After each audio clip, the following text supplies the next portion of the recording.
Marcus. Here. Miss Lorenz. Here. Miss Harris. Here. Mr. Byers. Here. Miss Smith. Here. Mr. Preston. Here. Mr. McCarthy. Here. We'll begin with the Pledge of Allegiance.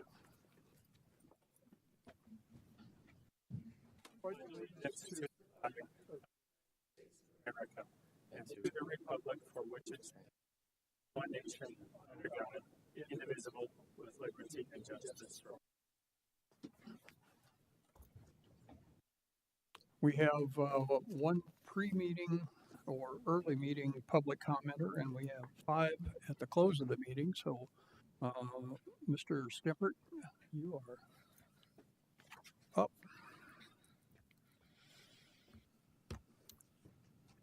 I believe you can probably sit at any one of the microphones, but Sure. And you've been here enough, you know the rules. So. Yes, Mayor, I have. Thank you. My name is Craig Stippert. I live here in Normal. And I want to address tonight the ordinance to maintain the revenue from the state's grocery tax that is on tonight's agenda under new business. First, I want to clear up some misconceptions about this tax. While our state legislators line up for a photo op with the governor over the repeal, the truth is they gave up absolutely nothing in the state budget by repealing it. Grocery tax does not go into the state budget. It stays with the local municipality that generated the tax. Illinois is one of only 13 states that even has a grocery tax. So I guess the big question here tonight is, how do the other 37 states that don't have a tax live without one? Maybe we could learn a few things from them. Regardless, I digress. The tax repeal passed with the option of local municipalities reinstating it with no referendum. And that's what we're dealing with here tonight. As you as council members struggle to figure out how to budget an estimated loss of roughly $2 million from the repeal of this tax, I'd ask that you consider similar struggles that families in Normal are having with their family budgets. Proportionately, it is a dynamic equivalent, and in many cases, those struggles are even worse for our low-income families. My wife and I recently became co-directors of the outreach center of our church, and among other things, that includes our food pantry. Just this morning, we served 23 families in Bloomington Normal with a household total of 67 people. I've been reading a lot of statistics about grocery costs that have skyrocketed since the advent of COVID-19 in 2020. I've read statistics from the U.S. Labor Board and the USDA that show an increase in grocery costs of 22.8% in the last 3.5 years. And on top of that, the USDA is predicting an increase of 6% this year alone. What that means is the average household in America is trying to adjust to an increase of $3,000 in grocery costs over the last 4 years. Tonight, you're looking at the possibility of removing what little tax relief there is that's available to those families. Or to put it more directly, maybe those of you who favor this reinstating this tax can come to our food pantry and explain to our neighbors in need why you need their money worse than they do. What I'm most concerned about is the budgeting process in the town of Normal over the repeal of this tax. Has there been any presentation or discussion of what a budget would look like without reinstating this tax? Or is the budgeting process in the town of Normal merely a setup for reinstating the tax? I hope some of you will speak with respect to that tonight. Finally, I'm reminded tonight of the last time I spoke in public comment. It was over my opposition to the addition of 2 new marijuana dispensaries.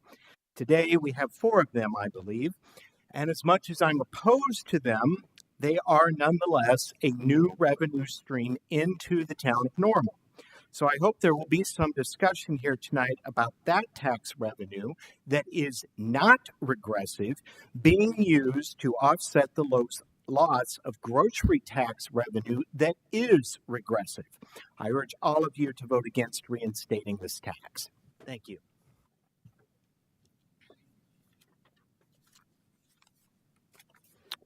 We move to the omnibus agenda items that will be considered with one vote unless a council member would like to pull an item for discussion. Ms. Smith? Item C is in Charlie. Move approval. Second. Items considered on the omnibus are approval of the minutes of the regular council meeting of August 19th, 2024.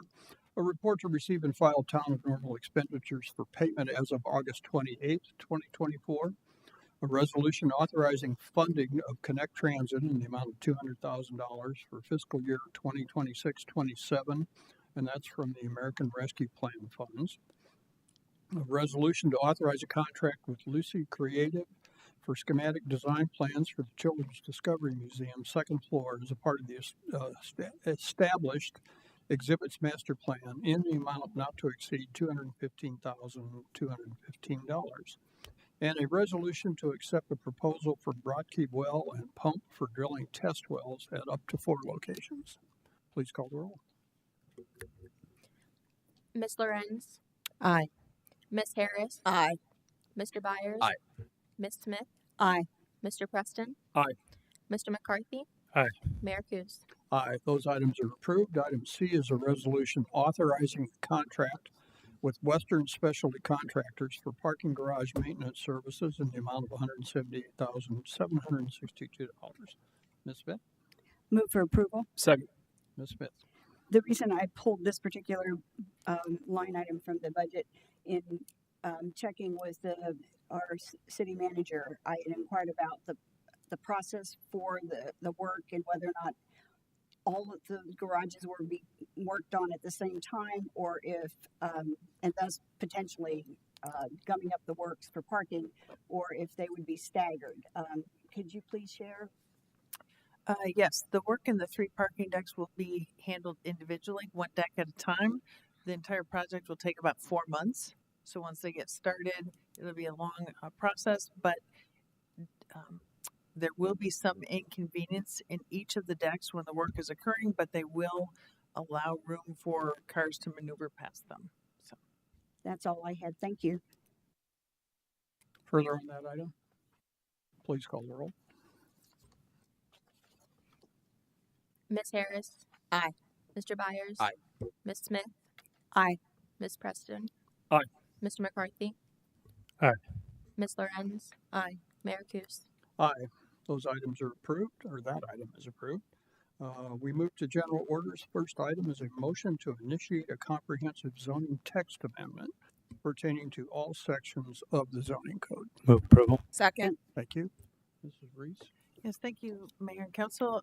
This item is, we are asking Council to start the process, which would send, if Council agrees, they would send this potential zoning text amendment to the Planning Commission, who would then have public hearings, gather public input, and the final zoning code language will return to Council for action. The zoning code, I just took a look. The zoning code is massive. It's actually 20 different divisions. It's quite an undertaking. Mr. Trumbull and Ms. Davison are here to give highlights on the proposed text amendments, basically in summary. And as I've shared with council in just past informal conversations, this is the first step in terms of some zoning code updates.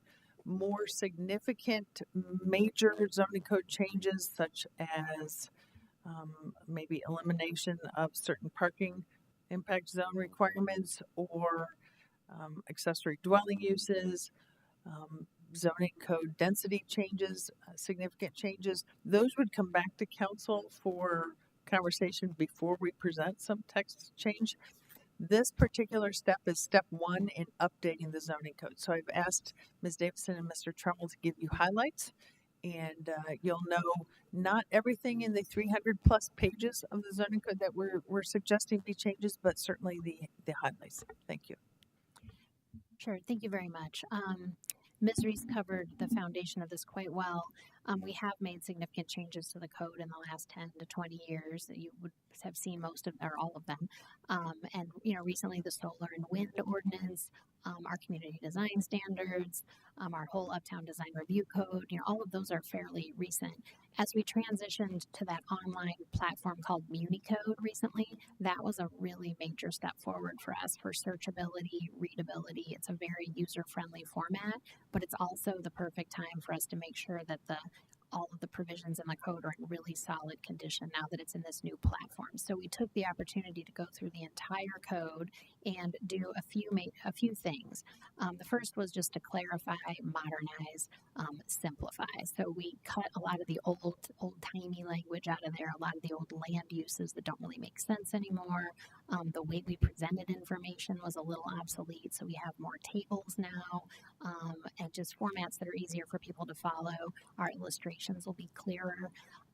Then, in addition to that, we looked at a few specific items like housing density. We know that's the policy direction that we are moving toward is increased density and more variety, but we weren't ready yet to propose anything that was a major policy change. So nothing in here would be that, and yet it's not nothing. A lot of it is design techniques we've been using in the last few years to increase density in certain ways. So I won't run through all of the concepts, but things like where you could maybe have 3-story buildings in multifamily. Maybe you can convert that third floor of an old house to a livable space, and suddenly it's a 3-story house, but it's fine. It's not getting any bigger.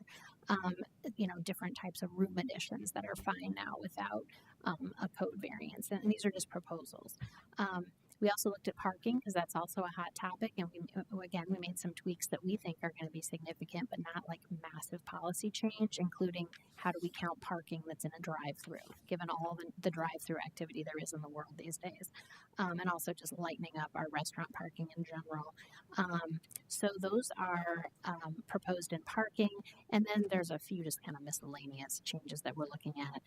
The LEED certification that's currently required if you opt to use the form-based code on Main Street.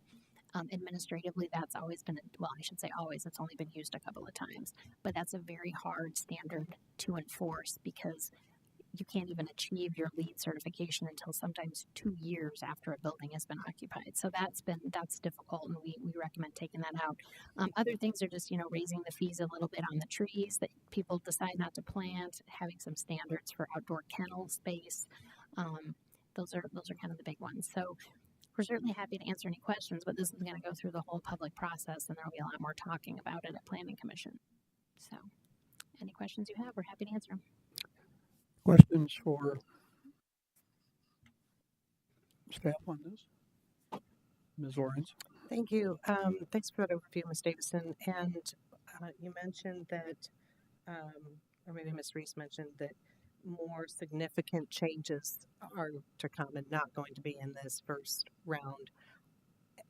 And they would be presented to us as a preview prior to the Planning Commission process? Yes, for sure, because council staff would need direction from council. If we're looking at density changes for any type of single family or multifamily zoning type, parking changes, those are all policy related. We would need direction from council on your comfort level on what you'd like to see. If we were going to move forward with, again, I'll use the accessory dwelling unit idea, which we hear occasionally, that is very much the type of use that some folks would have very strong opinions about, maybe in favor or opposed, and we would want to be comfortable with council's positions on this before we move forward. And want to follow up, can you give a more specific example of how the housing density will be modified in this round? Sure. So, and Greg can chime in as well, but currently outside of the student area, we have basically a calculation that says how big is the property, and you divide that by a certain number, and that's the maximum number of units you can have. Doesn't matter how big the unit is or anything. On the flip side, we think it makes more sense to say, well, as long as you provide the green space we require and the height and the setback and the parking, well, you've accomplished all of the goals, so why do we care how many units there are? Now, is that going to make a huge difference? No, but it does contribute. It gives more flexibility for one thing, and it also could increase density a bit. So that's like one specific example. Thank you. Okay. All right. I'm glad to hear that some of the more substantive changes, like you said, on a more policy basis, will be a little bit later on, and with some preview on our part to know what's coming down the pike. Appreciate that. Thank you. Ms. Smith? I just have a request that when the changes come back to us, if those can be identified as changes, as well as receiving a copy of the current code so we can see for ourselves what it is. That's my only request. Yeah, so the version that we have right now for people to view is a clean version, and that's because the red line version is so rearranged that it's actually hard to understand and follow. It does exist, and it needs to exist for historical purposes, and we would happily provide it to anyone who wants to read it. But that's why we didn't give it to you right away, because it's really hard to read. Yeah, I think, in kind of response to that question as well, I think that's going to come with some feedback from Mercy and I as questions are answered, whether it's the planning commission meeting or when we get to the place where it's back in front of the council with some backup. Because again, it's pretty horrific when you look at the strike through. There's a lot going on, but yeah. And again, I think as we've probably started in on this pretty heavily back at the beginning of this year, like back in January. And I think without, we have to recognize Mr. Corsagrosa and Ms. Ferraro. The four of us have spent a ton of time on this, and they've done a lot of work. And it's really, you can get into the weeds pretty easily. And I was pretty excited about doing a lot of different things. And as we start to play these scenarios out, we're like, yeah, that becomes a policy decision. We're going to have to scale back, and so we'll take another stab at it for another day. But there's a lot going on in here, and as Mercy already mentioned, we have been, and the council's been very responsive over the past 15 or 20 years in regard to different types of development where our code is maybe not caught up yet. And so I think we're taking a lot of those opportunities and actually just, kind of weaving them into this current update. And as Mercy mentioned, reducing our permitted uses list from 300 and some down to 150 to just more streamlined, make it easier, ultimately about making it easier for the users of our code. So. Further discussion on this item? Please call the roll. Mr. Byers? Aye. Ms. Smith? Aye. Mr. Preston? Aye. Mr. McCarthy? Aye. Ms. Lorenz? Aye. Ms. Harris? Aye. Mayor Kus? Aye. That item is approved. We have two items of new business, the first of which is an ordinance to maintain the revenue from the sale of certain items currently subject to the state's grocery tax by enacting a 1% tax under Illinois Municipal Grocery Occupation Tax Law to become effective January 2026. Move approval. Second. Yes. Ms. Reese, go ahead. Thank you, Mayor. That is quite the title and lengthy, but we believe it accurately depicts the action we are asking of council this evening. I'm going to make a few introductory comments, and then I've asked Finance Director Mr. Hune to share some more information with council before we respond to questions or before council has a conversation about this topic. This particular topic of grocery tax has been on our radar since January of 2024. As we all know, Governor Pritzker included the elimination of the grocery tax in his budget comments way back in January. So we have had this on our radar.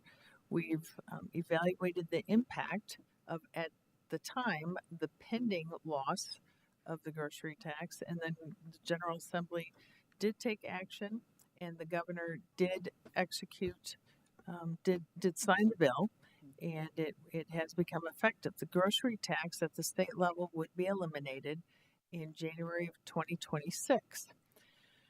So why are we recommending council action or seeking council action tonight? Well, January 2026 is our next fiscal year. We're in the process of starting our budgeting and our budget preparation for fiscal year 25-26. Staff needs to know where we're going to land if we need to prepare a budget that includes our current revenue receipts so we can continue moving forward as we've planned toward our strategic plan, towards our investment in pavement and pensions and the like, and all the initiatives that we've been planning for. If council chooses to agree with the state and eliminate that revenue source, then that's going to require some significant action in our budget planning. And we'll need to know if we're going to be looking at all cuts, at new revenue, or a combination of both. What you're going to hear from staff this evening is basically kind of reinforcing what we've included in our council report. We will share some additional information, in the interest of trying to make a data-informed decision. Certainly there are all sorts of anecdotes on the impact of the grocery tax and the impact of any tax on our residents' lives, and I'm certainly mindful of that. I'm also mindful of the actions we've taken over the years when we've lost revenue and when we've planned for challenges in our general fund and the steps we've taken. So, in the interest of trying to prepare for this, that's driving the timing of this conversation. We are familiar with some information from the Bureau of Labor Statistics, and you'll hear some of that from Mr. Hune. Also today heard about USDA statistics regarding grocery spend and the like, and so there's all sorts of statistics.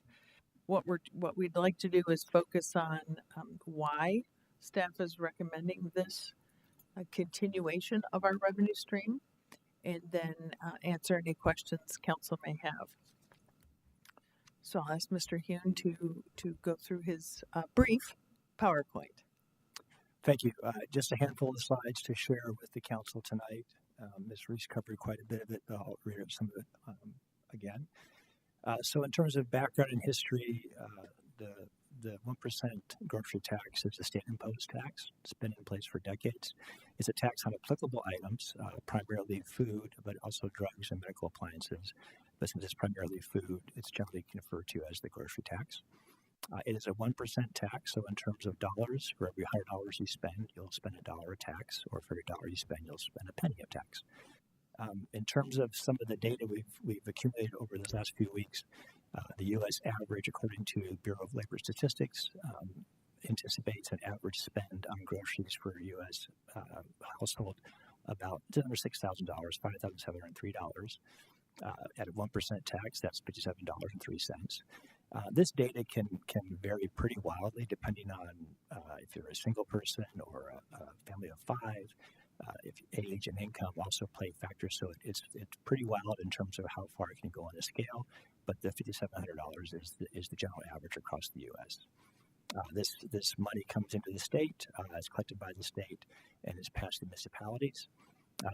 Currently, the estimate that it generates for the town is $2.3 million. And as you're aware, the state has chosen to terminate that tax as of January of 2026. And I want to jump in, that's $2.3 million per year. We do a 5-year budget, so over the course of our budget plan, that would equate to $11 million.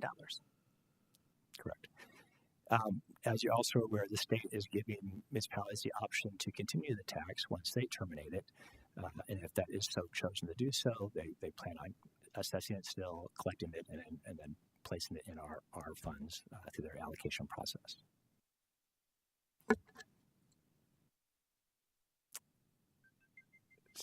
So, in terms of recommendation, the staff is recommending that we pass an ordinance to maintain the grocery tax. There's a few slides I'm going to go into. Those bullet points there before. I'm going to go into a little more detail in the next few slides to give you a sense of why staff is recommending this.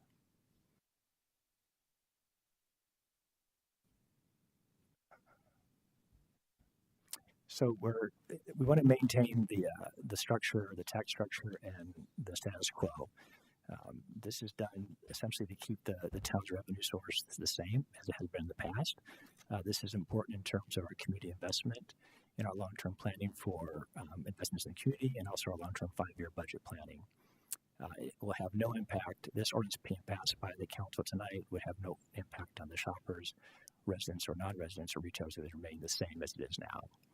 And then, of course, if it is passed, the tax rate will be collected, assessed by the state still, collected by the state and then given to us in terms of the process. There's no additional process for us to take on other than to pass the ordinance if the council chooses, and we'll be returned to the same process we've always had.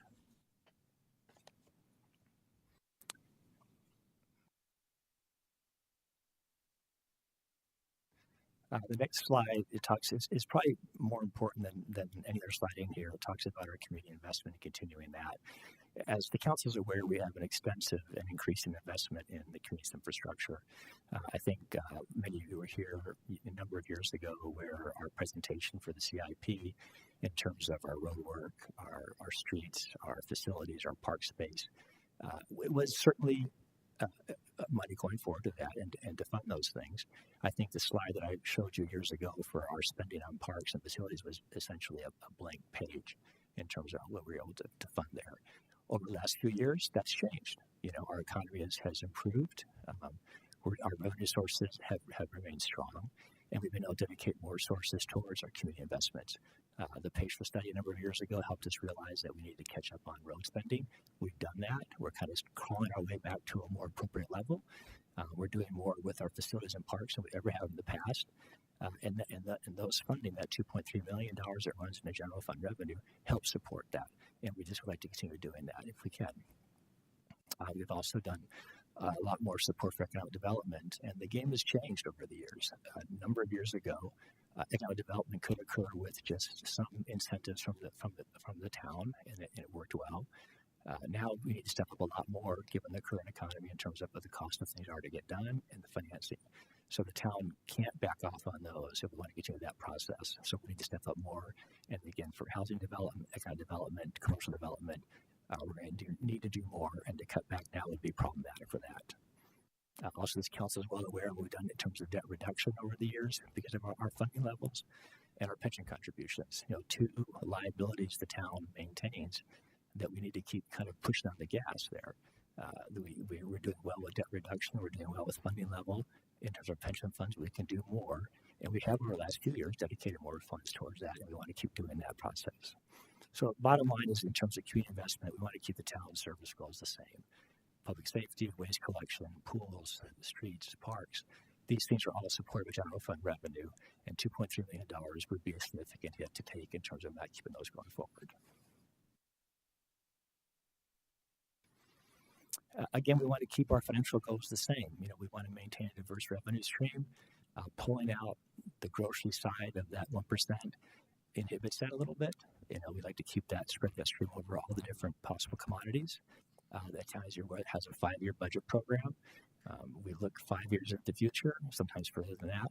And we have a budget plan that's been established by the council every year for 5 years going forward that accommodates the long-term of the community. So if we have we have 5 years looking out in the future, if we drop that down by $2.3 million every single year, that does create some challenges for us. Challenges to maintain that community investment and challenges to kind of maintain our fiscal strategies. Now, we always recover, that's for sure, but we'd like to keep the revenue sources there to continue what we're doing in terms of community needs and investments. And this last slide talks about if we do pass the ordinance, we're avoiding expense reductions and increases in revenue.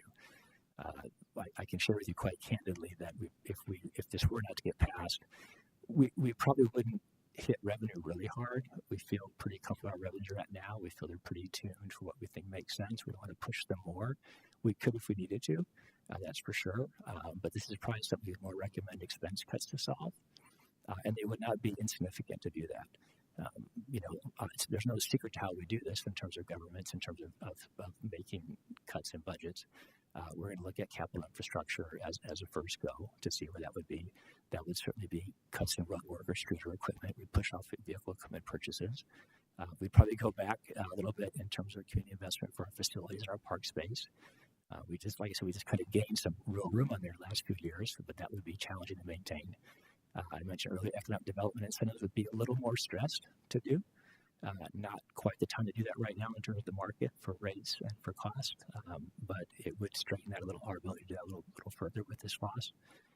Public safety pensions, we could look at that in terms of where we cut. We wouldn't cut necessarily the funding below what state mandates of 90%, but we would look at probably going back to that from 100% funding. And then staffing levels, of course, need to be addressed also, and those would be operational cuts. Now, this is a very high level menu of what we would represent to you. It would be a more thoughtful discussion for sure in terms of cuts. But again, our recommendation is to avoid those things. Staff is recommending that you maintain the tax going forward.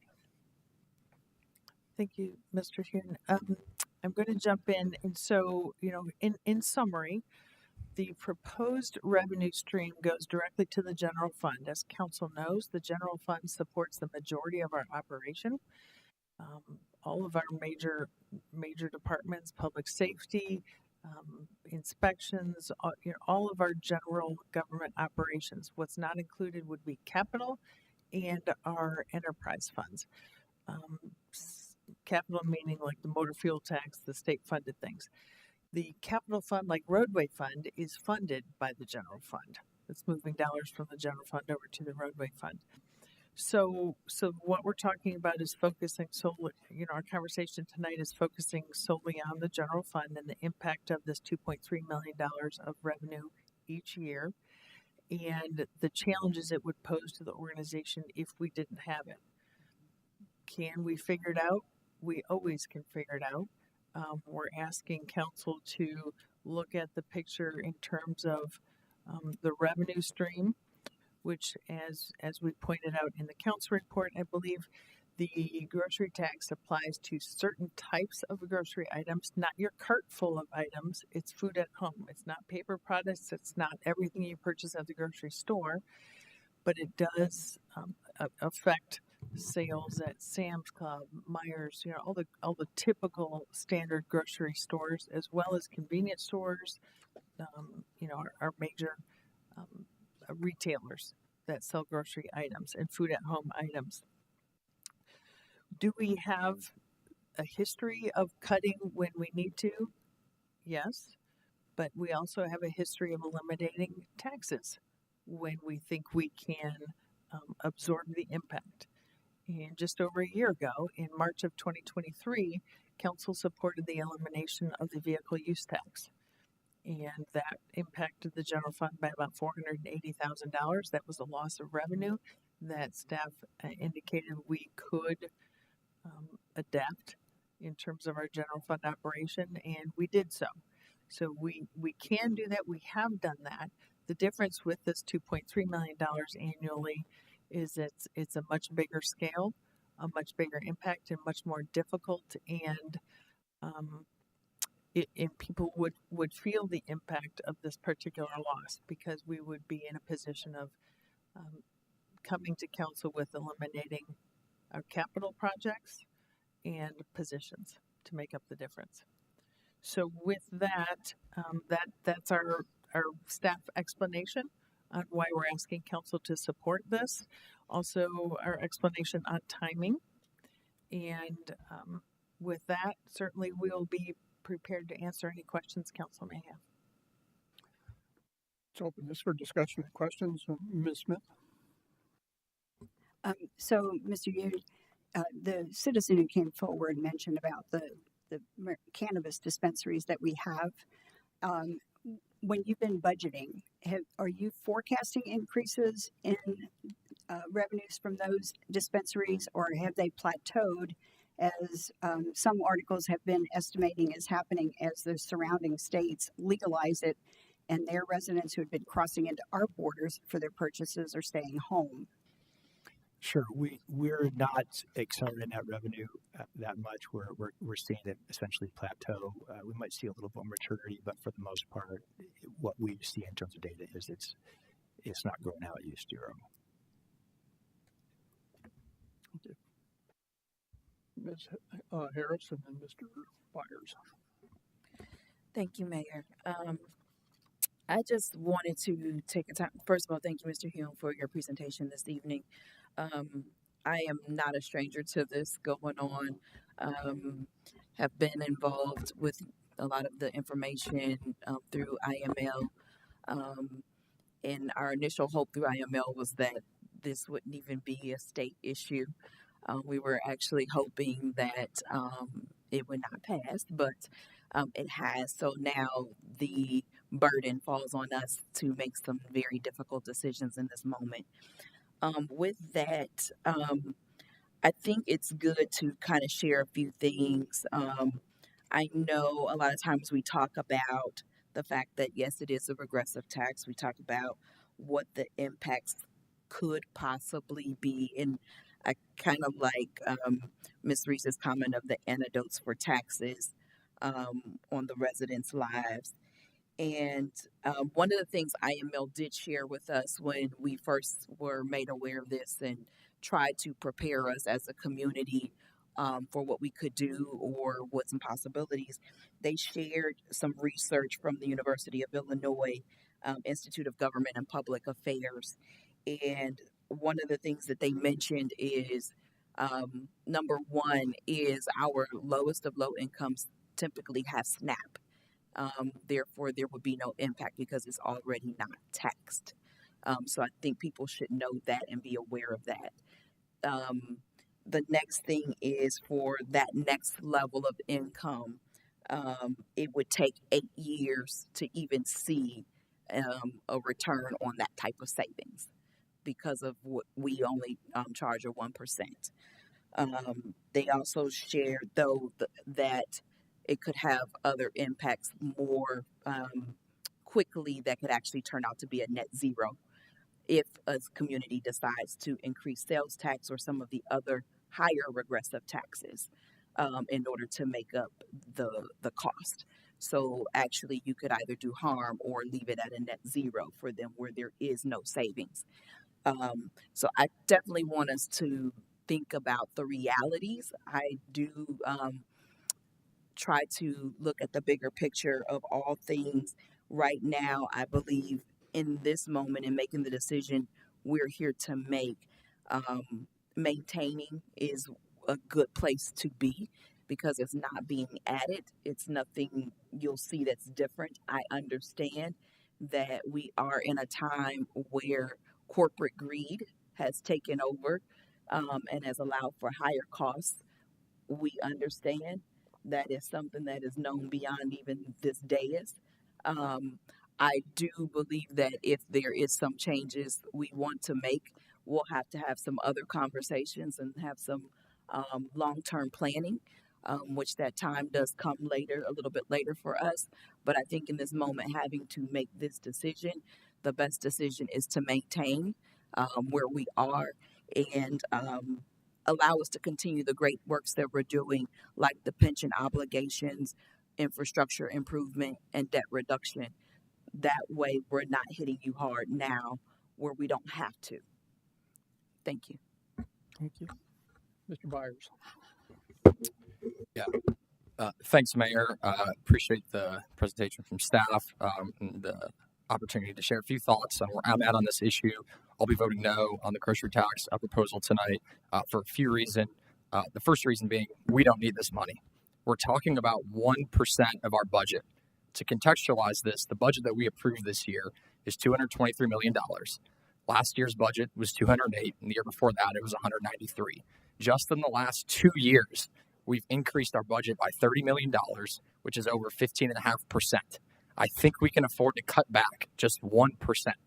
I think it's important that we're willing to cut back just a little bit because while the town, yes, we are in a very strong financial position right now, but a lot of people in our community are in a really tough financial position right now. And so the question I'm asking myself tonight, is it more important that we, the town, have this $2.3 million in our budget, or is it better to give some folks some much needed relief at a time where the cost of groceries, the cost of housing, the cost of everything is going up? And as a part of that, folks are looking for ways to save money right now. And there was a WGLT article, this was public. The city manager of Bloomington said Bloomington is not going to pass this tax. So if we approve this tonight, Normal is going to have a 1% grocery tax and Bloomington will not. I think all of us know that drive around our community, the lines as to where Normal starts and Bloomington ends are very short. And so it's easy to think that some folks will choose to go to Bloomington to shop for their groceries to save a few bucks, especially when people will do anything right now to save a little bit of money. So I know that we're counting on retaining 100% of this $2.3 million that we're talking about, but I don't think we can assume that. And maybe it's only tens of thousands or a little bit of that money that we would lose due to lost commerce and Normal when Bloomington across down the road has a cheaper offer for folks to shop. But to me, that just waters down why we even do this to begin with. So for all of those reasons, I'll be voting no tonight. Thanks. Mr. Preston. Thanks, Mayor. I could not agree more strongly with the remarks that Mr. Byers just made. There are a number of points I want to make. I'll begin by thanking staff for preparing this information for us, although it is something that, as I look at the reasons behind the recommendation for this, maintaining status quo, continuing to support community investment. It's, one more revenue stream that exists. Doing something just because it's the way it's always been is never a sufficient reason on its own for me.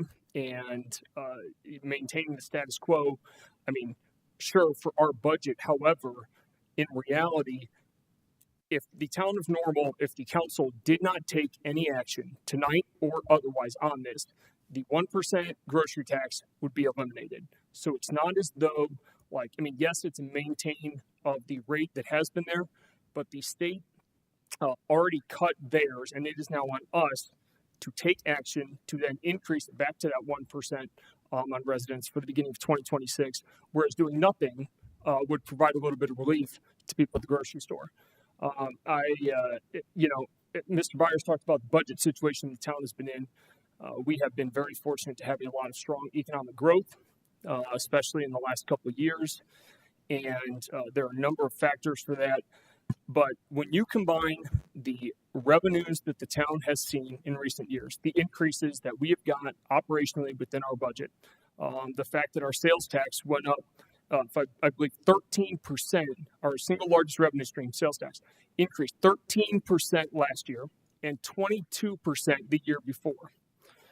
At a time when we have more money than we ever have in our town budget, while simultaneously and unrelated, but the people around Normal, around the country, have been faced with some of the most drastic cost of living increases, inflation increases that we have seen in our lifetimes. Both of these dynamics have been happening at the same time, and frankly, if there is ever a time to cut a tax, and if there's ever a tax to cut, this is it.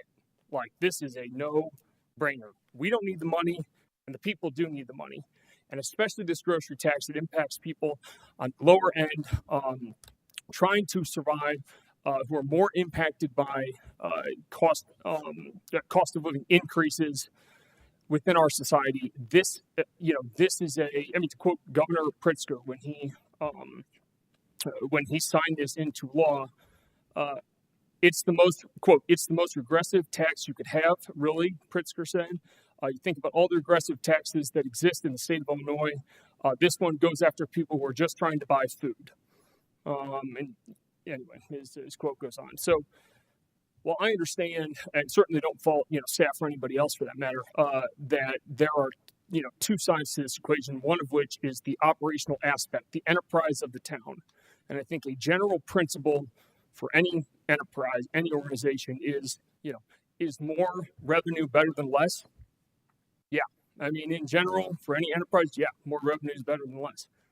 But the job of government, and specifically our job here as elected representatives of the people whose government we are trying to serve, it's the people's money and those who we are sent here to represent and to be a voice on behalf of. They're the ones who are getting hit with this, and that side of the equation can't get lost, shouldn't get lost. And I go back to, if there's ever a situation, if there's ever a circumstance in which both the situation of the town and it being a need for our budget, and we are the financial situation of the town, combined with random timing, combined with the fact that the cost of living has been such a huge issue impacting people's lives, and especially then you look at the type of tax this is, the grocery tax, being a regressive tax and impacting those who need the relief the most, impacting them the most. If not now, and if not this, whenever, would be a better situation to cut a tax. And all we have to do is do nothing. The state already decided to cut it. Our action tonight is to then reimpose that 1% tax that otherwise would not exist starting January 2026. Thanks.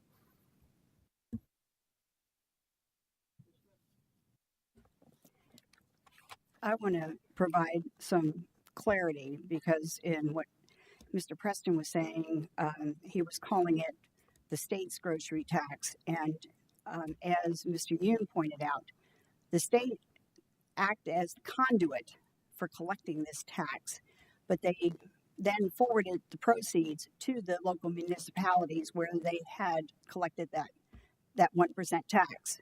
The municipalities were then using it as needed, and should we enact this ordinance tonight, the state would continue in their role as the conduit for collecting it and returning it to us. So it would be a status quo in the sense that the 1% tax that is in place now would continue. It's no longer going to have the state's label on it. It's going to have Normal's name on it. And for that reason, I agree with the citizen who spoke earlier. That was really disingenuous, in my opinion, for the governor to act like this was some big deal that was taking place. Well, in the presentation, as Mr. Yoon pointed out, when you're faced with the loss of revenue, you do have three options. One is to cut expenses by the same amount. The other is to increase the revenues or find some combination of cutting expenses and increase revenues to make up for that. The 2.3%, and I'll disagree with another council member, equates it to 2.5, not 1%, but 2.5% of Normal's general fund budget for this current fiscal year. But you have to recognize that we have to exclude some categories from those eligible for expense cuts. We cannot cut enterprise funds because those have dedicated revenue sources and are separated from our other operating expenses. We cannot cut bond interest or principal payments, lease payments, or contract payments because these are contractual obligations that we cannot avoid. That leaves $50 million in operating expenses and $22 million in capital expenses that are eligible to make this 2.3 million cut. And for perspective, a lot of times capital projects are the targets of budget cuts because most people aren't going to miss what they never saw in the first place. But for perspective, 2.3 million is about the amount that was needed to complete Fire Station number 2, which we just voted on recently. That came in nearly $3 million over our original estimates for that when we had begun the planning process for that. Would the town prefer to indefinitely postpone Fire Station number 2 or push into the distant future Fire Station number 3, which is hoped will provide enhanced response times to the west side of our community? If only operating expenses are the targets of budget cuts, that leaves $50 million as the target of expense cuts, roughly requiring 4.6% in cuts to the general fund. For historical perspective on cost cutting, Normal was faced with the need to cut $1.2 million annually after Bloomington unilaterally canceled the Metro Zone agreement. Several members of this council served when this happened and may not remember, but this involved several of these actions: eliminating 16 to 17 employee positions, hiring moratorium for 6 months, eliminating some programs, and for revenue enhancements over a 3-year period, increasing waste collection fees from $24 to $32 a month.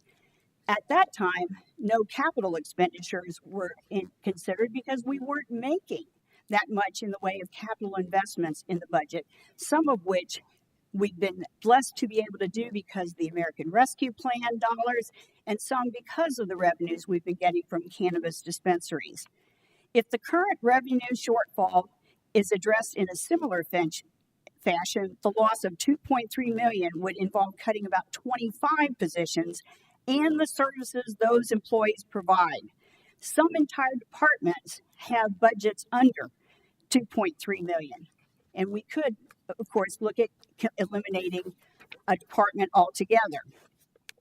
Before facing the loss of grocery tax receipts and the loss of Metro Zone revenue sharing, Normal has made necessary budget adjustments.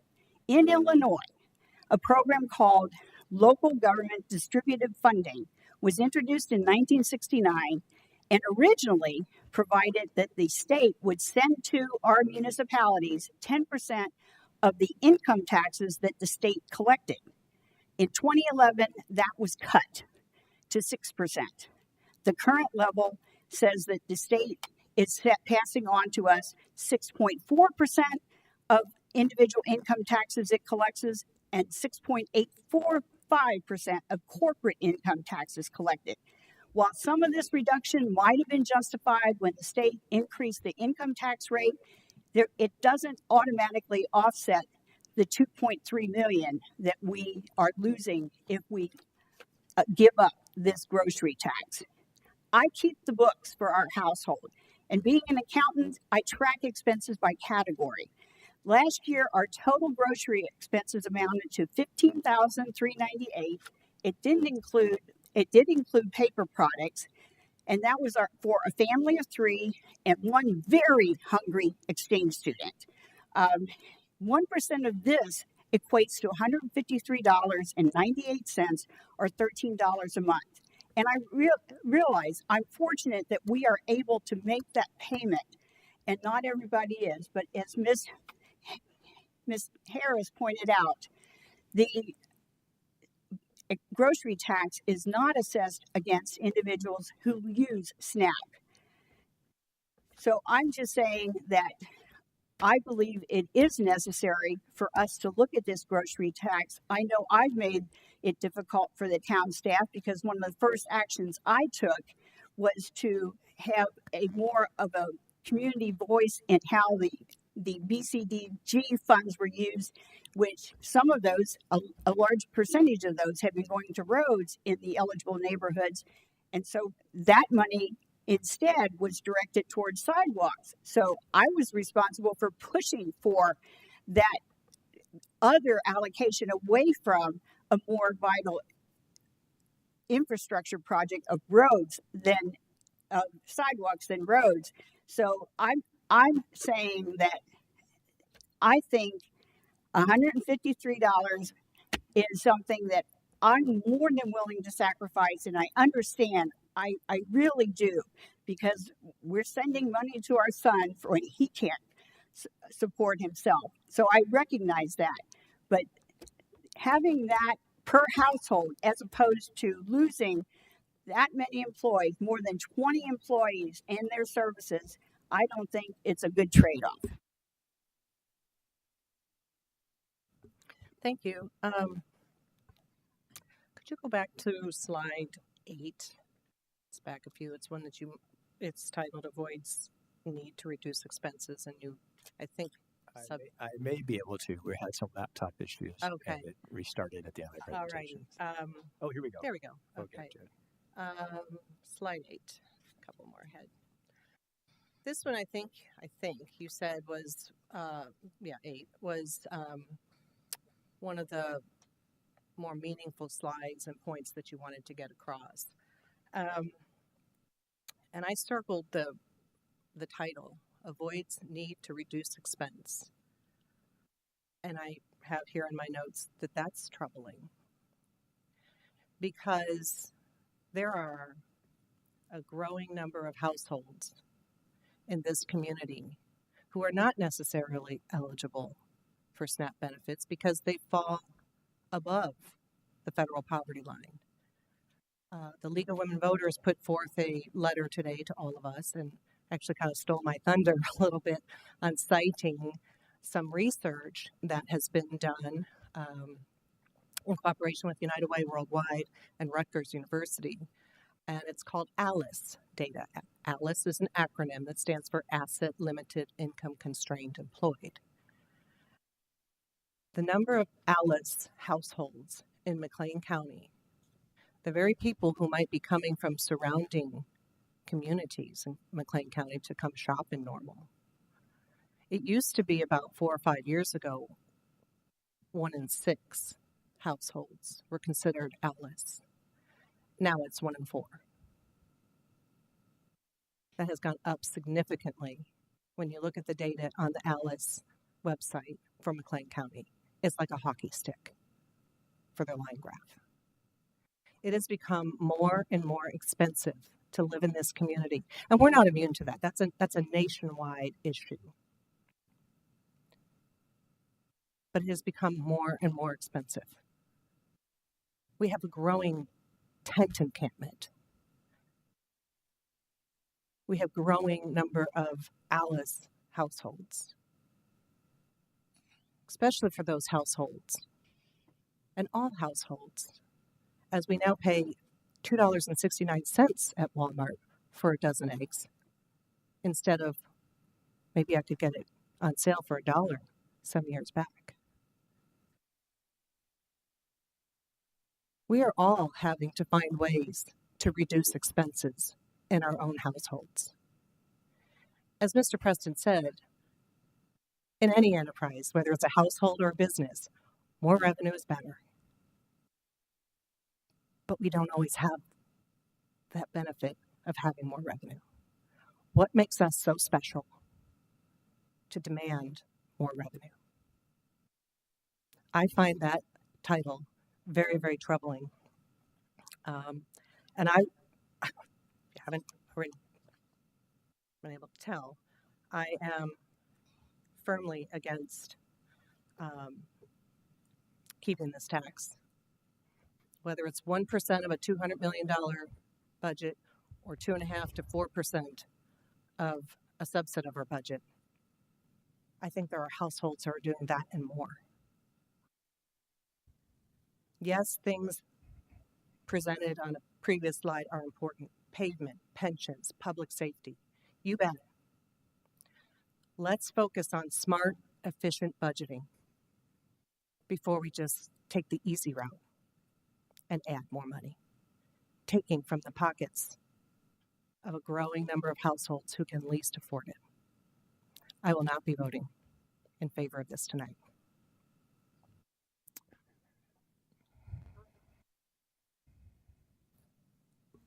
Thanks, Mayor. A lot of information being thrown around tonight. I'm going to start off by thanking Mr. Yoon and staff for their information and some numbers behind the possible strategic paths here of what might happen. I also appreciate my colleague reminding us that we did cut roughly this amount of money, and it meant real people's jobs. Real people in the town of Normal lost their jobs when we did that. Those are real people that's budgets went to zero when we did that, and no longer had a way to buy groceries. And I think that we need to make sure that when we're having this discussion that we're keeping in the context of what we're really talking about here. There's a lot of impassioned here, but we haven't talked about or really acknowledged that costs are going up, and I appreciate the speaker bringing that to our attention. I certainly feel it in my family budget as well. But the cost to operate this government is not immune from that. And we all know that public safety pensions are forecast to do nothing but increase.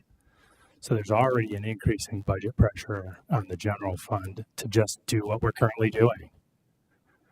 Just continue to do the same. And cutting this kind of money out of that hurts our ability to do the three things that we've done with our budget growth. I should have checked with Mr. Yoon before I did my notes, because my notes are very similar to your presentation. But as a reminder, the three things, or 2 plus 1, that we've done with any budget growth has been make progress on public safety pensions. We were all unanimous and happy to send $3 million extra to make progress on those public safety pensions. That would be a problem here. We wouldn't be able to do that sort of thing here if that happens. Also, road and infrastructure. We're all excited to announce that we were doing almost $6.5 million of road work this year alone, because we're got a PACER study and we're finally starting to make progress, not just tread water, as was mentioned earlier. All that starts to get put at risk, and real people's jobs start to get put at risk here. So I just want to make sure we're level setting this in the reality of what these actual means. It's good to make impassioned speeches, but what's are the real potential consequences here? 1%, I agree, sounds like a small amount of money. I don't know to you guys, 2.3 million sounds like a lot to me. And I know balancing when we had to cut 2.4 plus-ish millions out, what the consequences of that, some capital projects got delayed, some never made it. We cut some programs that parents rely on for their kids, and some people lost their jobs. Let that sink a minute. Some people lost their jobs. I'm not saying that's what will happen here, but that was the real consequences. I know up here we'll do our best to avoid that, but none of that was acknowledged in any of the conversation here yet tonight, and I think it's really important that as a community, we level set with that reality, that conversation, because I don't think that we can have one side of the conversation without having the other side of the conversation. It's really important that we all go in here wide-eyed with this conversation. We don't need the money. I don't know how to. We've all approved the budget. We've all told the staff, or city manager and finance staff and departments, that we want those three things done. We want to make progress on roads. We want to make progress in infrastructure. And when possible, when callable, we want to pay off the debt. We just paid off an $8 million bond early, saving taxpayers a lot of money by paying that off in interest costs. We couldn't do that kind of thing if we cut revenue that already exists.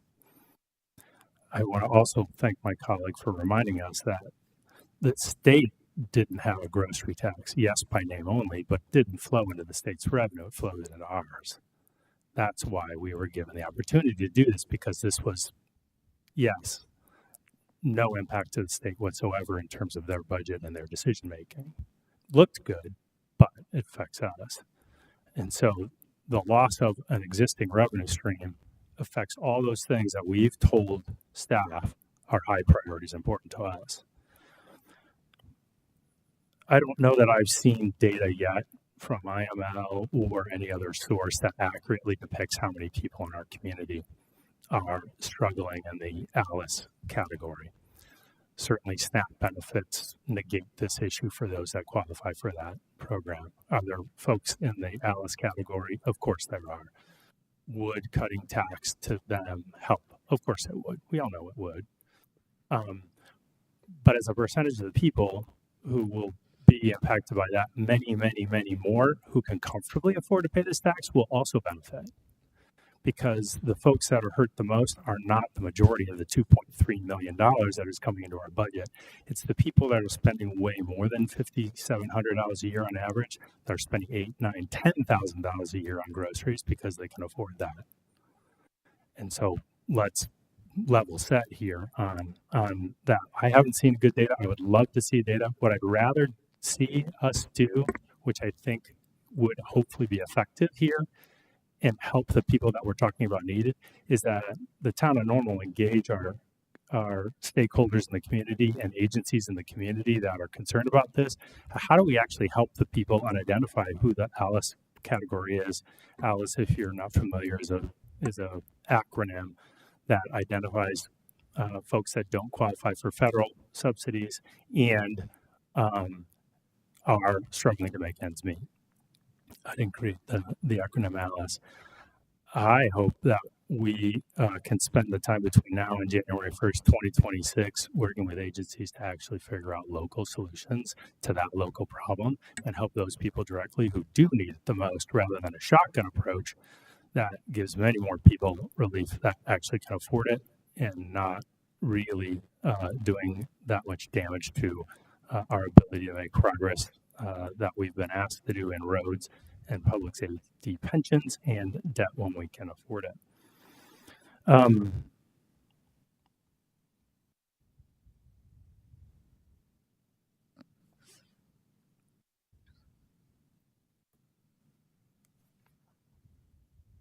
I'll stop there, Mayor. I've got one more possible thing, but I'll let everybody have another chance if they'd like.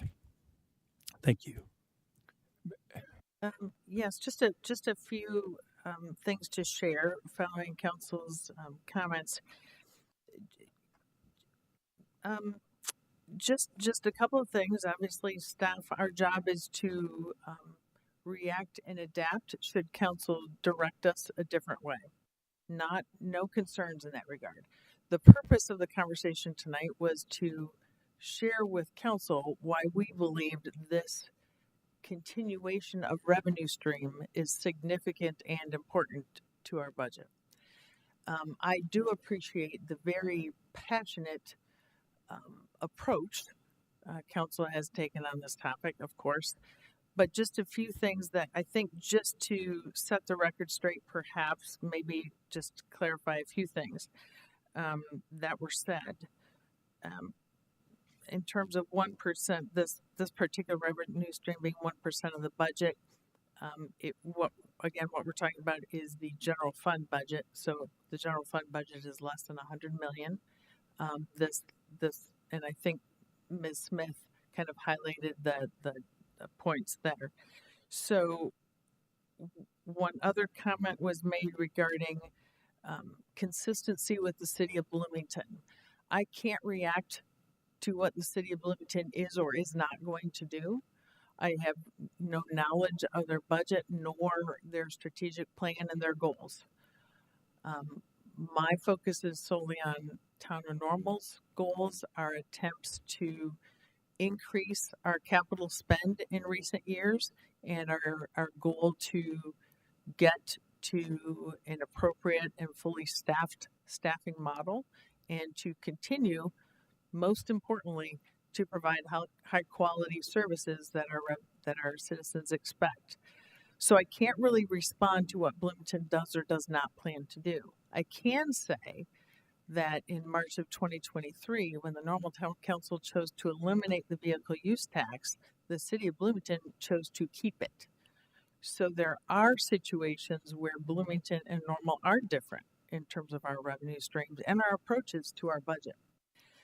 The comment that maintaining the status quo, I apologize if that was interpreted incorrectly, or if anyone if that language was potentially offensive. It's not that we're looking to maintain the status quo in terms of our operation. What we're seeking is status quo in terms of our ability to be nimble, our ability to invest in capital projects, and our ability to hire and be fully staffed. That's what I mean by status quo. I believe that's what Mr. Hune meant by status quo. Council knows when we prepare our budget, we look at every single department every year, and we look at every operation in our budget. It's a 300-some page budget. You guys have spent a lot of time going over every page. But by status quo, it's not so we can take the easy route to add more money. This is simply a conversation so we can be prepared as we go into fiscal year 25-26 preparation, which then in our 5-year budget takes us to fiscal year 29 and 30. We just need to know where we're headed. And in recent years, we've been in a great position, as council, all of you have indicated, to invest more money in our capital assets than we have ever done in the history of Normal.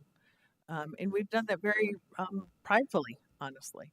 We have been able to not only invest in roads and parks and facilities and in our vehicles and our assets, but also to invest in pensions, again, as each of you have articulated. So just wanted to clarify that the reference to status quo isn't to take the easy route or to do something because we've always done it. In fact, not too distant future, we were unable to invest many dollars in capital and in roadway and pavement. So we invested in the pavement assessment study, and we've been working hard and intentional on our pavement preservation efforts. So not intending to be combative or anything like that. It's more along the lines of just trying to clarify the language that maybe have been used in the slides or in our presentation is not intended to offend, but rather to explain. And again, as always, as we've done in the past, and I've got 33 years of looking at this, when we have a change in condition, we want to be nimble to react to that. So that's the point of tonight's conversation. If it may, I have a few comments to also share, if that's okay with the mayor and the council. I certainly want to assure the council, I know you're aware of this, but we're stating that we spend a great deal of time on the budget, and we spend a great deal of time reducing expenses when we need to, and we're trying to be as efficient as possible. I think, getting to Ms. Reese's point, the language there might have been challenging. When we said avoid reducing expenses, what we are trying to avoid is reducing services, because that's, if you reduce an expense, you're reducing a service somewhere, and our goal is to maintain services to that degree we have now. But we look at every dime, dollar, and penny on the budget, and we're constantly cutting things with departments in their budget hearing. So I do want to assure the council we are efficient in our budget process. We're always looking for expense reductions, and in this case, the wording simply translates to reduce services.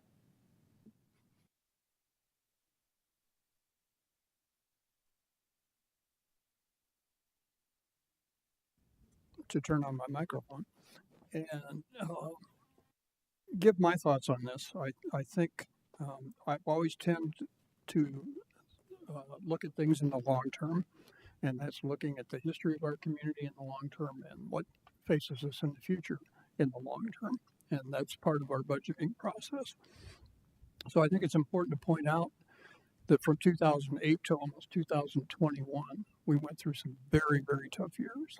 And we made some very tough decisions in terms of what we could do as a community, how many people we could hire, how many people, when they retired, we could not replace through those periods of time. And we have reached a point where we're starting to get equilibrium from those tough years going forward. And we're doing more for the community in terms of capital projects, in terms of quality of life projects like parks, upgrading our swimming facilities. It goes on. Replacing staff that positions that were empty for years because, frankly, we couldn't afford it. So I think we're in a period now where we have the opportunity to do the services that people tell us daily that they want to have done, and we are doing those services. And I just want to also echo what Mr. Hune said. These are not bad budgets that we present. These are very, very, very tight budgets. So any impact on those budgets result in a cut, an absolute cut. Looking at some numbers, the number I came up, and God knows I'm not even beginning to suggest that we do that. But let's take $3.3 million out of the budget. We could solve that by closing Children's Discovery Museum, and we'd still be short on money year in and year out to make up for the $2.3 million. So those are the kind of decisions we have to make, balancing. I think everybody at this table would agree if there were an opportunity to cut a tax that we were comfortable with, would do that. And we did that with the motor vehicle tax. But at this point, I think we're in a position where we have to continue to provide the services that people in our community demand almost on a daily basis. And to do that, we're going to need that $2.3 million in our budget. Ms. Lorenz. Take a moment to turn my microphone on. Thank you for the follow-up comments from Ms. Reese and Mr. Hune.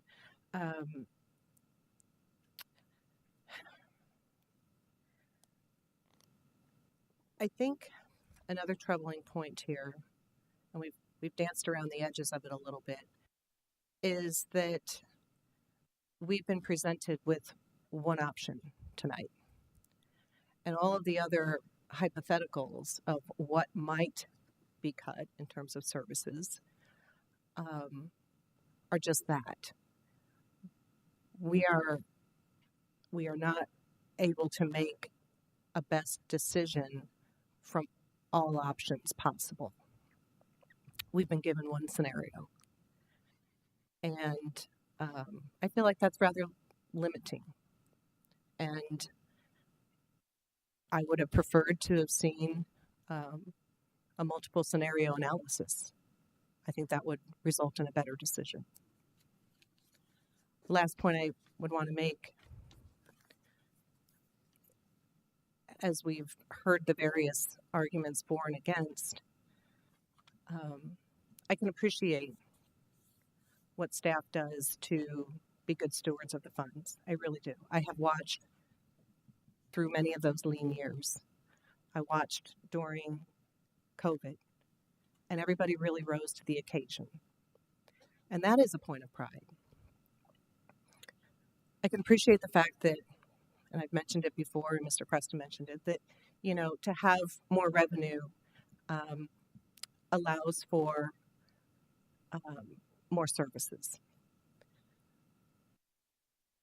That is your perspective as staff, and we appreciate that. I appreciate that.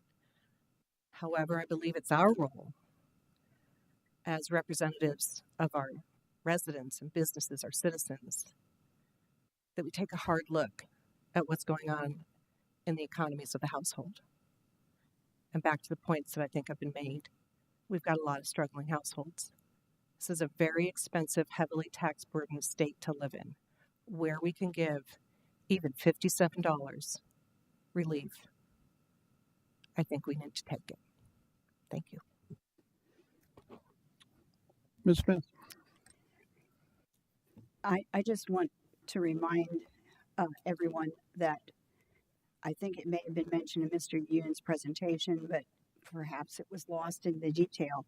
But this grocery tax is imposed on anyone who shops at the stores who collect it within the town limits of Normal. So while some may opt to cross over into Bloomington, if they don't impose this, I still say that there's the potential for individuals coming from outside of our borders into our communities that would be buying groceries, and the tax would come to us, and they're not Normal residents. We have people working at Rivian who can't find housing in Normal, so they may want to pick up their groceries before they go home if they're living in an out of the way area. In terms of the budget and potential cuts, you know, we had the actual example of the number of positions eliminated from the $1.2 million loss from the Metro Zone cancellation. It's a projection to say it would be in the neighborhood of 25 positions to now cut it 2.3 million. I recall from looking at the budget that the personnel costs were under 50%. Typically, in a service-oriented organization, it is standard for salary, benefits, and other personnel costs to at least be 50%. So in my opinion, we are already being lean. Part of what the budget is seeking to do in terms of the pensions, Normal has set the goal of reaching 100% funding by the target year of 2040. The state has pushed that back to 90%. And if I could remind everybody, and I hate to say this, but we Normal experienced a decline in our bond rating in part because of questions about the reliability of our revenue sources. I don't want to see that repeated. And again, I think are many good reasons for us to recognize that this is something that we're simply continuing and putting another label on it, and we're not getting the credit for it that the governor did when he had the photo opportunity to announce that he was revoking it. Ms. Harris. Thank you. I'm going to try to make this brief. I know it was stated that, and not to belabor whether or not Bloomington or us are doing anything, but we've been down this road. We were the first to do the increase on the sales tax, the gas tax. I'm sorry, and we heard the same arguments then. But I do have to take a little personal on this one because I take it personal when people want to talk about the working class. That has been my whole life. And even now, yes, you see parts of me, but I have not. It was 2 years ago that I got into an income where I didn't have to live paycheck to paycheck. And I sat up here as a council member and made hard decisions. And I continue to make those. But what I also know from my life, my whole entire life, is these short-term changes that I might get a quick $57 now, we pay the hardest later down the road. And I've seen it over and over again because somewhere, some way, somehow, it has to get made up. It's not like you get it today and it goes away. You get it today and you pay for it later. And it's my family who has paid it over and over again. Even me. I am a single person who lives alone, but every year I have to pay taxes. So if anybody knows what paying taxes feels like and how it's a burden, it's me. So if I'm asking for a reason. If we're really serious about our low income, our working class, think long term here. Think about what the long term impacts. Think about that mother who is utilizing our services for after school programming, which we might have to cut. Think about that person who relies on us being able to provide funds for Connect Transit as we did today, for them to be able to have Connect Mobility. This is real. This is not the short-term play. It looks cute on paper to say that we just saved you money, but when in 2, 3, 4, 5 years, we have to go back and find a new way to charge that back to you, then we'll really be the bad guys because it's going to be over and above what we're asking today, which is to ask you just to hold on and continue to pay. If there's a necessity for us to look at some other things, we'll continue to do that. We've always been good about that. But from where I sit, I am begging as being that person. I'd rather pay now than pay 3 and 4 and 5 times later down the road. Thank you. Mr. Byers. Yeah, thanks, Mayor. I'll just be brief. Just wanted to make one last comment. I know there were some different comments I think made tonight, and just in general, leading up to this issue. I think trying to make the case generally that the grocery tax is not as regressive as it may seem, because there are folks in the lower end of the income spectrum that may be on various SNAP, public benefit programs, and so this really won't impact them that much. I just want to emphasize, I understand that and understood that coming into tonight, but it's also important not to forget the folks that are in the lower middle class and the middle class, because a lot of times the folks in the middle get forgotten, and so I just wanted to make that point. Thanks. Further? Please call the roll. Ms. Smith, Aye. Mr. Preston, No. Mr. McCarthy, Aye. Ms. Lorenz, No. Ms. Harris, Aye. Mr. Byers, No. Mayor Kus. Aye. That item passes. Our next order of business is a motion to approve an appointment to the Historic Preservation Commission. Move approval. Second. Before taking a roll call on that, would you give us some background, Mr. McCarthy? Absolutely. This is an appointment to the Historic Preservation Commission. We are considering approving the appointment of Mr. Quentin Rabideau, who resides in Normal and is employed by State Farm as a business development manager. He is passionate about old homes and local history and preserving the architecture in the community. He's currently the president of the Old House Society, as well as the community education instructor of the Old House Restoration class at Heartland Community College. Mr. Rabideau served in the U.S. Army and National Guard and received his MBA from Illinois State University. Mr. Rabideau would fill an unexpired term for current member Ann Motter, and that term expires on March 31st of 2027. Please call the roll. Mr. Preston. Aye. Mr. McCarthy. Aye. Ms. Lorenz. Aye. Ms. Harris. Aye. Mr. Byers. Aye. Ms. Smith. Aye. Mayor Coos. Aye, that appointment is approved.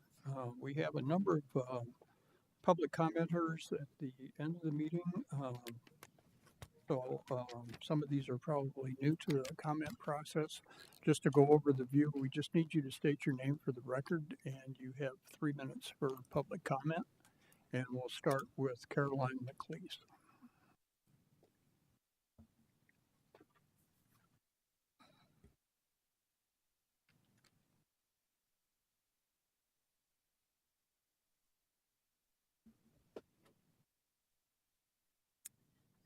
Hello, my name is Caroline McLeese.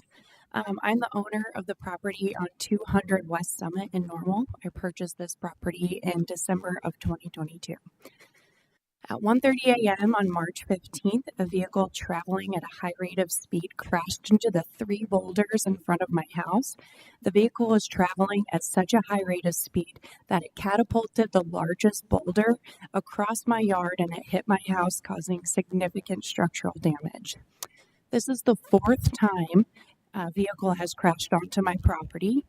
I was told that after the last accident in 2003, the town of Normal placed the boulders on the property after pleas from the residents on my street for some sort of safety measure.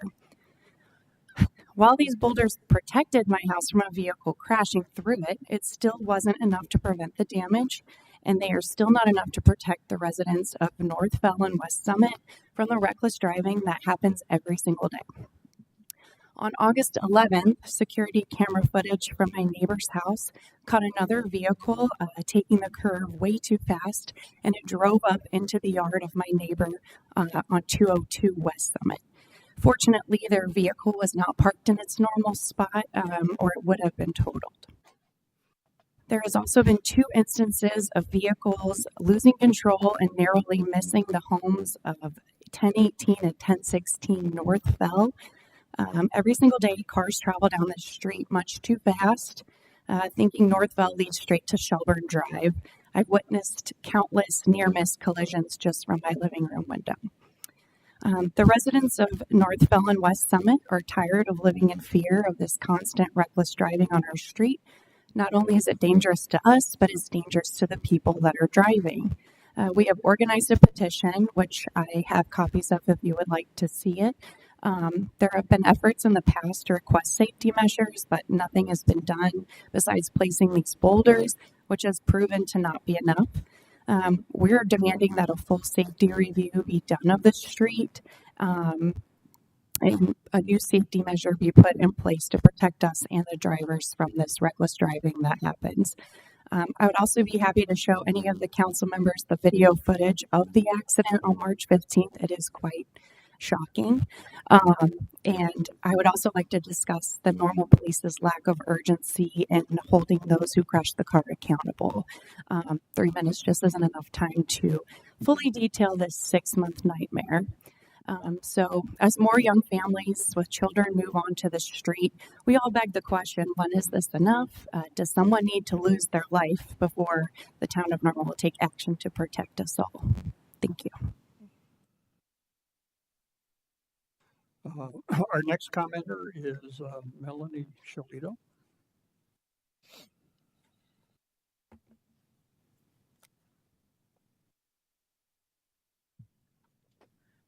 Good evening. My name is Melanie Shelito, and I that's all right. And I live in the Old North Normal neighborhood. I'm just here speaking as a resident, not in any capacity from my neighborhood. As the council begins the lengthy process of considering the zoning ordinances and changes for that, I appreciate the forward looking that I hear everyone talking about. And one of the things that I assume that the zoning is going to start looking at is changes in sort of our society with increase of short-term rentals. The neighborhood we live in is very close to ISU. It's wonderful, picturesque houses and streets, and it is a prime market for Airbnbs and short-term rentals. I am not here to say that short-term rentals are bad. I am not here to try and squash anyone's entrepreneurial dreams. But I am here to say that the thing that makes the neighborhoods around our community so important is the people who live there full time, who care about each other, who know each other. And that, while the hosts of Airbnbs, they do update them, they keep them nice, that's good business. But the folks who come in for a weekend, for a long weekend, they come, they go. They might be really pleasant, they might be lovely, but they are not there on the day to day. And the things that we as neighbors, we value in this community are things like walking the neighbor's dog when they're on vacation, taking care of someone's house plants while they're helping their daughter through chemo, having backyard socials and neighborhood parties. And I don't care how wonderful you are as an Airbnb guest, you're not going to participate in those things. And if you are an owner of a short-term rental and you don't live in the neighborhood, you're not going to participate in them either. So while our neighborhoods can be close-knit, and in a world today where everyone complains about how isolated we are and the lack of connection, our neighborhoods have that, but the more short-term rentals that are allowed to populate, the more fragile these little ecosystems become. Houses that aren't being lived in every day of the week with people who know and care about the kids and their friends, they kind of become a little bit of a dead zone in an otherwise lively fabric of our neighborhoods. And these dead zones, the more and more that there are, the more fragile our neighborhoods become. So we know already that there's a handful of Airbnbs in our community. They haven't been a problem per se. I'm not here to complain about any owner or any situation, but as you consider the zoning sort of restructuring, please consider some sort of limits on how many are allowed within neighborhoods, within blocks, because it really does start to fray the fabric of what we're all working so hard to build. These are our lives. They are not just the fodder for 5-star reviews. These things are important to us. And while short-term residents undoubtedly shop in our restaurants, buy concert tickets, do all the things that bring revenue, it's great. But the things they don't do is they are not getting their oil changed and their tires rotated and their hair cut and their eyes checked. And those businesses matter too. And those are residents that we are losing. As Normal is navigating, like so many, a housing shortage, when individuals are able So I'm going to ask you to wrap it up. to buy multiple houses, it does prevent individuals from being able to buy their first one. And we would like to see more of that. Thank you. Next speaker is Jürgen Schroer.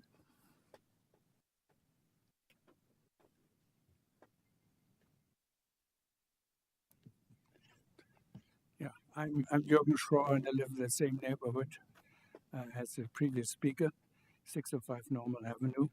And we have lived here now for over 50 years.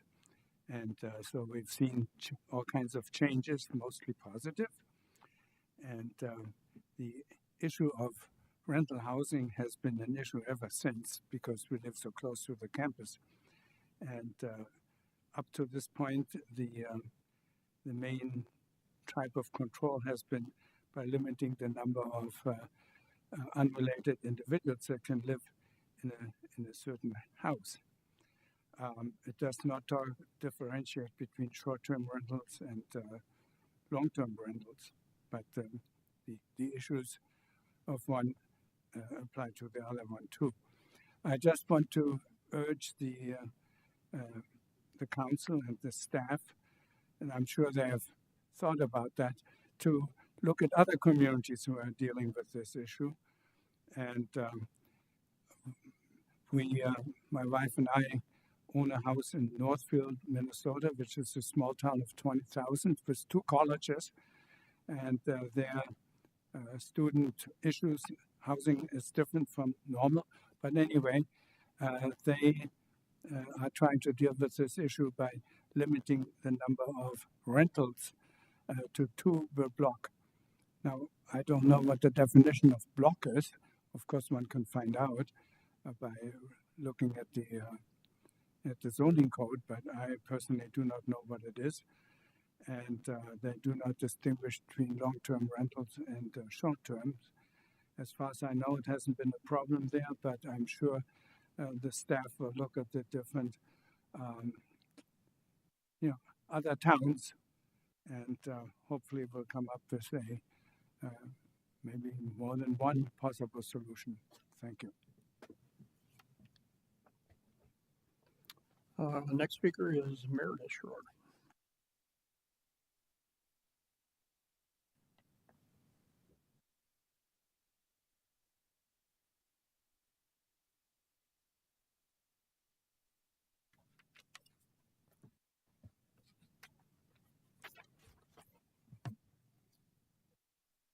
My husband and I have been married for 59 years, and it seems we now have the same thoughts.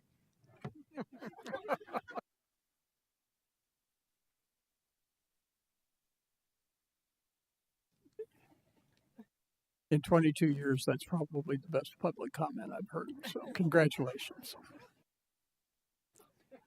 Final speaker is Carol Weisheit.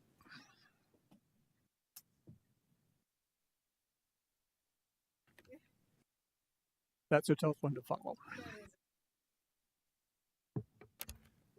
Hello, my name is Carol Weisheit. I'm also on the Normal Avenue Street. I'll be brief because a lot of things have already been said. One of the things that's attractive in our neighborhood is that we watch out for each other. And I think Jürgen had talked about that, and Melanie had talked about that. But it's more than that. I mean, we look out for each other. If people are undergoing a tough physical disability for short term, we help loan medical equipment, a shower seat, a walker, crutches. And we hear over and over at the activities that the previous speaker had talked about neighbors wanting to move into our neighborhood. Just today, we realized that there are 2 more houses up for sale that are probably going to go quickly. And we've already talked about the fact that they'll probably be turned into short-term rentals. That takes away the integrity of our neighborhood. You can no longer then rely on your neighbors for those kinds of things because you don't know who's in there and you don't know who they are. And they don't stay around long enough for you to even know who they are. There's already a shortage of houses, and for these houses to go to short-term rentals is really going to destroy that fabric that we were talking about, and why people want to move in to our neighborhood. So my ask is that as you look at zoning, that you, as Jürgen had said, look at caps so that it doesn't tear at the fabric of our wonderful neighborhoods, which is the reason why Jürgen and Meredith have been that long-term residents. My husband and I have been in the neighborhood almost 30 years, and I'm a youngster there. There are people who've been there for 40, 45 years. So we just ask that those things are kept in the mind of the council and the folks who are going to be looking at the zoning, because we don't want to be reactive to it. We'd rather be proactive. Thank you.